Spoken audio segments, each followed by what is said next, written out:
Hello students, bio study channel में आपका स्वागत है। आज हम बायोटेक्नोलॉजी के कुछ इंपॉर्टेंट क्वेश्चंस हल करने वाले हैं इस वीडियो में। तो आपको इन क्वेश्चंस पे फोकस करना है। बोर्ड एग्जाम में आपको ये प्रश्न बहुत हेल्प करने वाले हैं। कक्षा 12 बायोलॉजी के चैप्टर 12 के जैव प्रौद्योगिकी इसके उपयोग चैप्टर के ये क्वेश्चंस हैं जो आपको बोर्ड एग्जाम में बहुत हेल्प करेंगे। तो इसमें पहला क्वेश्चन है, क्राई प्रोटीन किसे कहते हैं? बेटा हमेशा आता है ये क्वेश्चन, क्राई प्रोटीन क्या होता है? क्राई जीन द्वारा कूटबद्ध प्रोटीन को क्राई प्रोटीन कहते हैं। बीटी जीव विष किस जीवाणु द्वारा निर्मित होता है? अगला क्वेश्चन है, बीटी का नाम कैसे पड़ा है? बैसिलस थूरिजिएंसिस के द्वारा पड़ा है। और ये जो जीव विष है ये किस जीवाणु द्वारा निर्मित होता है? ये बैसिलस थूरिजिएंसिस के द्वारा निर्मित होता है। अगला क्वेश्चन है, पारजीनी गाय रोजी के दूध में कौन सा मानव शिशु उपयोगी प्रोटीन है? पारजीनी गाय रोजी के दूध में कौन सा मानव शिशु उपयोगी प्रोटीन है? यह है लैक्ट एल्ब्यूमिनस। कौन सा है? लैक्ट एल्ब्यूमिनस। नेक्स्ट है, जीएमओ का पूरा नाम लिखिए। जीएमओ यानी कि genetically modified organism. Cry protein का आपको समझ में आ गया होगा। क्राई प्रोटीन बैसिलस थूरिजिएंसिस के द्वारा क्राई प्रोटीन उसमें मिलता है। क्राई जीन द्वारा कूटबद्ध प्रोटीन होता है, ये बैसिलस थूरिजिएंसिस बैक्टीरिया होता है। पारजीनी गाय रोजी के दूध में लैक्ट एल्ब्यूमिनस उपस्थित होता है जो मानव शिशु उपयोगी प्रोटीन है। और जीएमओ का पूरा नाम जो कि हमेशा पूछा जाता है एग्जाम में, यह है आनुवांशिकता रूपांतरित ऑर्गेनिज्म या जीव होता है जिसको हम कहते हैं जेनेटिकली मॉडिफाइड ऑर्गेनिज्म। तो इन क्वेश्चंस को आप नोट डाउन करते चले, ये क्वेश्चंस आपके बहुत एग्जाम में हेल्प करेंगे।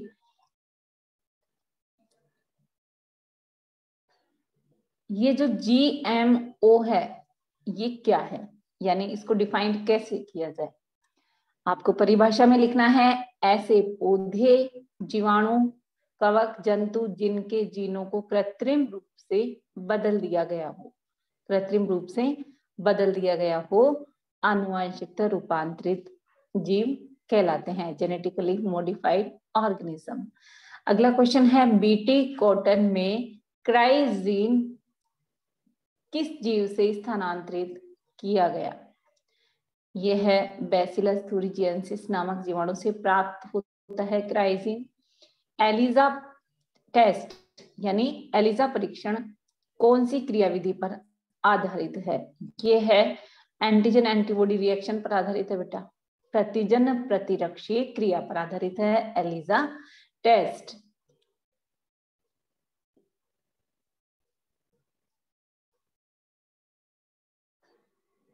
बायोपायरेसी किसे कहते हैं? ये शब्द बायोपायरेसी जो किसी न किसी रूप में क्वेश्चन पूछा जाता है, ये होता है बहुराष्ट्रीय कंपनी या दूसरे संगठन द्वारा किसी राष्ट्र या उससे संबंधित लोगों से बिना व्यवस्थित अनुमोदन के व क्षतिपूर्वक भुगतान के जैव संसाधनों का उपयोग करना बायोपायरेसी कहलाता है।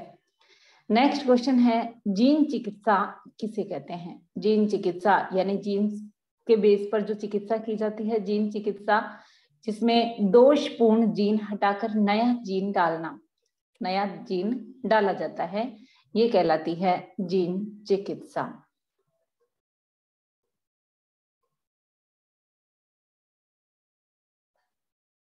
मक्का में लगने वाले छेदक कीट को नियंत्रित करने हेतु कौन सा प्रोटीन जीन उपयोग में लाया जाता है? मक्का में लगने वाले छेदक कीट को नियंत्रित करने के लिए कौन सी प्रोटीन जीन उपयोग में लिया जाता है? क्राई फर्स्ट एबी जीन काम में लिया जाता है बेटा। दो तकनीक लक्षण प्रकट होने के बहुत पहले जीवाणुवीय या विषाणुवीय संक्रमण की पहचान में सहायता कर सकती है। ऐसी तकनीक जो कि लक्षण प्रकट होने के बहुत पहले जीवाणुवीय या विषाणुवीय संक्रमण की पहचान कर सके और उसमें हेल्प कर सके, वे तकनीक कौन सी कहलाती है? ऐसी कौन सी दो तकनीक हो सकती है? यह है पॉलीमरेज चेन रिएक्शन और एलिजा टेस्ट। आया समझ में? पीसीआर जिसको कहते हैं पॉलीमरेज चेन रिएक्शन और एलिजा परीक्षण, तो ये दोनों टेक्निक्स ऐसी हैं जो कि संक्रमण की पहचान के बिना पहचान में सहायता कर सकती है, संक्रमण की हेल्प में सहायता कर सकती है। नेक्स्ट है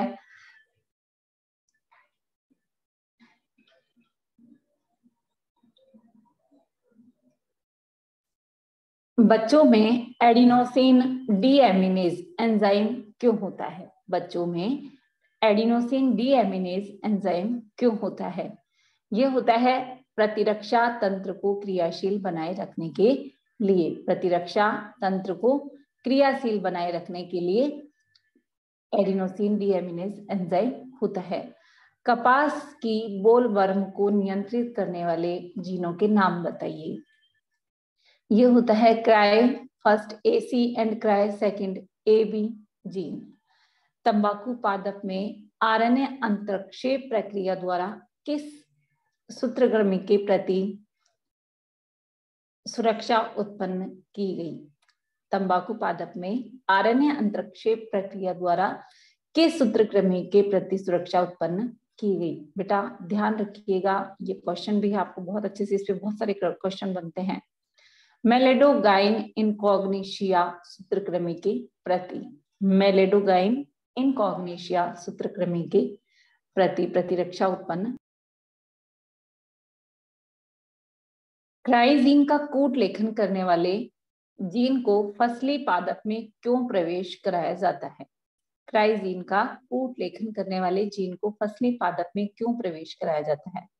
ध्यान रखिए बेटा, पादपों में लेपिडोप्टेरोन और कोलियोप्टेरोन के प्रति प्रतिरक्षा उत्पन्न करने के लिए या प्रतिरोधकता उत्पन्न करने के लिए क्राइजीन का कूट लेखन करने वाले जीन को प्रवेश कराया जाता है।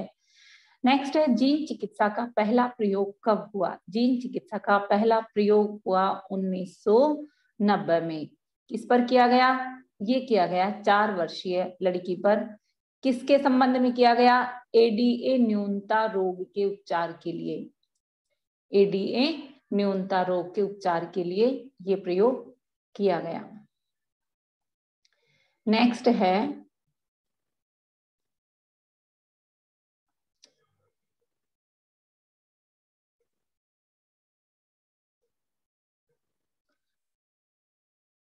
मनुष्य पर पराजिनी पादपों के कारण पड़ने वाले 2 दुष्प्रभाव बताइए। मनुष्य पर ट्रांसजेनिक जो प्लांट्स बनाए जाते हैं इसके कारण 2 दुष्प्रभाव कौन से उत्पन्न हो सकते हैं मनुष्य को? ये हो सकते हैं एलर्जी उत्पन्न होने की संभावना हो सकती है और जैव विविधता को खतरा उत्पन्न हो सकता है। जैव विविधता को खतरा उत्पन्न हो सकता है। नेक्स्ट है GEAC शब्द का शब्द विस्तार बताइए। GEAC का शब्द विस्तार बताइए। यह है बेटा जेनेटिक इंजीनियरिंग अप्रूवल कमेटी। याद रखिए, जेनेटिक इंजीनियरिंग अप्रूवल कमेटी। रोजी क्या है? जिसका नाम आपके पहले भी क्वेश्चन में आ चुका है। रोजी एक ट्रांसजेनिक गाय है। इसके दुग्ध में लैक्ट एल्बुमिनस पाया जाता है। क्या पाया जाता है? लैक्ट एल्बुमिनस पाया जाता है, जो कि सामान्य गाय के दुग्ध में नहीं होता है।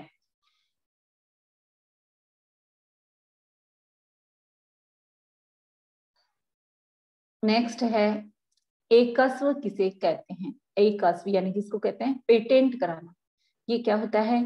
किसी नए उत्पाद को बनाने और बेचने के लिए विशेषाधिकार प्राप्त करने हेतु उस उत्पाद या खोज का पंजीकरण कराना होता है। बेटा कभी भी कोई भी प्रोडक्ट बनता है या कोई नया इन्वेंट होता है तो उसके लिए पेटेंट कराना होता है, यानी रजिस्ट्रेशन कराना होता है, पंजीकरण कराना होता है। और उस उत्पाद को बनाने या बेचने के लिए परमिशन है एक तरीके से, ये परमिशन रजिस्ट्रेशन के थ्रू होती है।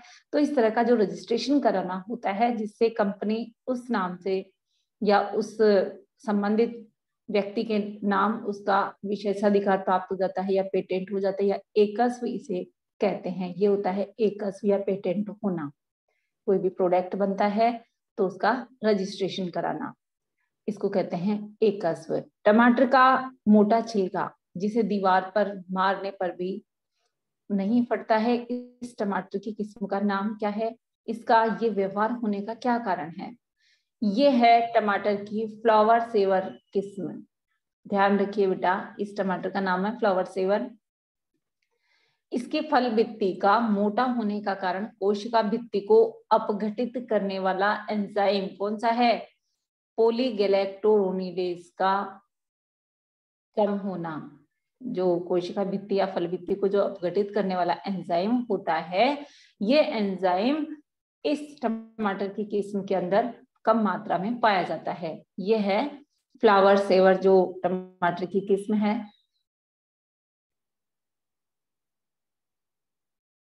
नेक्स्ट है एंटीबायोटिक्स शब्द किसने प्रस्तावित किया?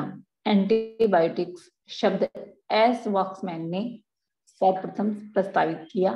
ह्यूमुलिन क्या है? बेटा ये ह्यूमुलिन होता है मानव इंसुलिन। निफ जीन किसमें पाए जाते हैं? इसके बहुत सारे एग्जांपल्स है, उसमें आपको ध्यान रखना है। ऑप्शन में यदि आपके क्वेश्चन आता है तो राइजोबियम यदि आता है तो निफ जीन नाइट्रोजन फिक्सेशन करने वाले जीन राइजोबियम में भी पाए जाते हैं। बीटी टॉक्सिन क्या है? ये होता है बाह्य कोशिकीय क्रिस्टलीय प्रोटीन। बीटी टॉक्सिन क्या है? बाह्य कोशिकीय क्रिस्टलीय प्रोटीन। नेक्स्ट है इंटरफेरॉन क्या है? इंटरफेरॉन ये होता है प्रति विषाणु प्रोटीन। इंटरफेरॉन क्या होता है? प्रति विषाणु प्रोटीन। प्राक या निष्क्रिय इंसुलिन में सक्रिय इंसुलिन से भिन्न कौन सी संरचना पाई जाती है? ये होता है बेटा सी पेप्टाइड। बीटी कोटन क्या है? कपास में बैसिलस थूरिजिएंसिस नामक जीवाणु के क्राई प्रोटीन को आनुवंशिक अभियांत्रिकी द्वारा प्रवेश कराया गया। कपास में किससे लिया गया जीन? बैसिलस थूरिजिएंसिस नामक जीवाणु से इसके क्राई प्रोटीन को किसमें प्रवेश कराया? कपास में प्रवेश कराया। यह क्राइजीन टॉक्सिन का कूट लेखन करता है। क्राइजीन टॉक्सिन का कूट लेखन करता है और ये जो जीन है मुकुल कृमि को नियंत्रित करता है। किसको नियंत्रित करता है?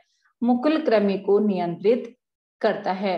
तो इस तरह से बीटी कॉटन पे क्वेश्चन आए तो आपको ये क्वेश्चन अच्छे से हल करना है। नेक्स्ट क्वेश्चन है उस निमेटोड का नाम बताइए जो तंबाकू की जड़ों को संक्रमित करता है। मेलिडोकाइन इनकॉग्निशिया। अविषालुता सुरक्षा परीक्षण के लिए उपयुक्त जंतु कौन सा है? ट्रांसजेनिक जंतु होते हैं बेटा। अविषालुता सुरक्षा परीक्षण के लिए जंतु ट्रांसजेनिक एनिमल्स काम में लिए जाते हैं। ये टॉक्सिक पदार्थों के प्रति अत्यधिक संवेदनशील होते हैं। मधुमेह रोगियों को प्राक इंसुलिन दिया जाए तो क्या होगा? ध्यान रखिए, प्राक इंसुलिन निष्क्रिय अवस्था में होता है तो ये जो असंसाधित प्राक इंसुलिन है ये हार्मोन की निष्क्रिय अवस्था होती है, इसलिए वांछित लाभ नहीं मिल पाएगा, इफेक्टिव नहीं होगा। इस तरह से ये निमेटोड पे क्वेश्चन आए तो आपको मेलिडोकाइन इनकॉग्निशिया का नाम देना है। अविषालुता सुरक्षा परीक्षण के लिए ट्रांसजेनिक एनिमल्स बताएंगे। मधुमेह रोगियों को प्राक इंसुलिन दिया जाए तो ये इफेक्टिव नहीं होगा। उम्मीद करती हूँ कि वीडियो आपके समझ में आया होगा। चैनल को सब्सक्राइब करें, लाइक करें, शेयर करें। Okay guys, thanks for watching.